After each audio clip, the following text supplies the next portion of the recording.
Easter Island. Uh, Fascinating.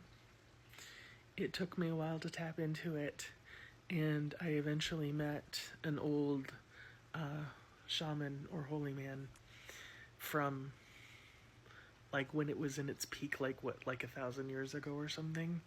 And he was very excited to know that the statues still stand.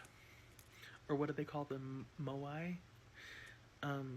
If I'm mispronouncing that, I'm so sorry. But the I'm going to call them figureheads and statues.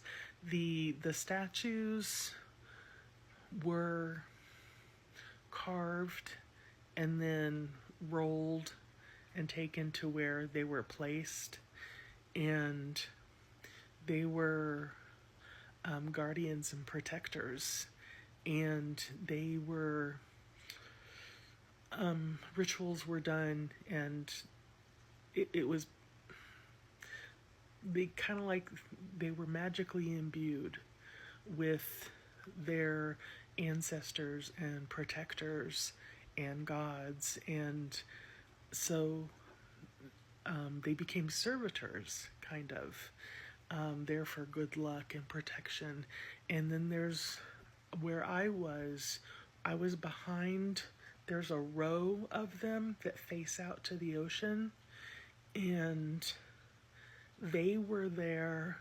Like I was seeing a bonfire behind that row of those statues, and at night it was designed to frighten off evil spirits and invaders, colonizers, what have you.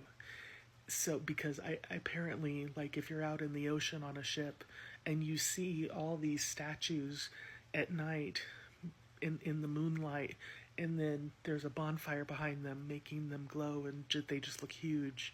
It's the goal was that this island is protected. You don't want to stop here. And so, like, it was, of course, a huge part of their culture and their society evolved around these guardian statues, and they thrived.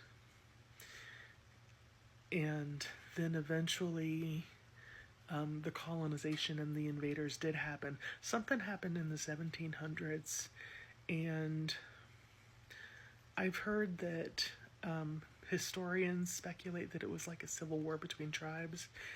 I don't think so. I think that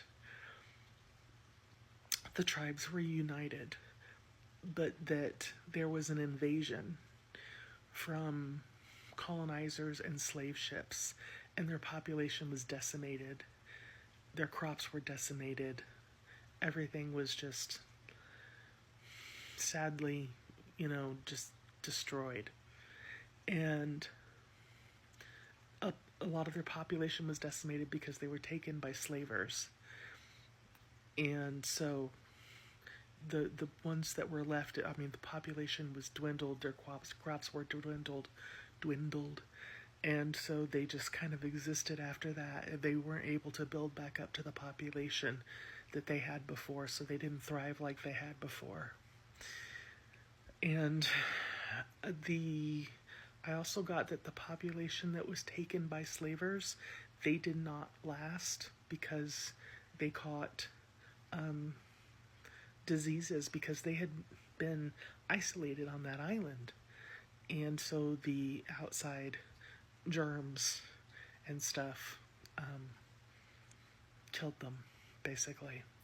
So, but that shaman was very excited to find out that those statues are still standing, and he's the one that kind of took me through the timeline to see what happened. And but yeah, it's a very cool place. It's amazing to think how they carved each of those statues out of volcanic rock, which made it easier because volcanic rock is kind of light. But then they rolled them to where they were and basically planted them. It took a lot of work, but they had a purpose. So anyway, that was cool. Thank you. I love you. Stay weird.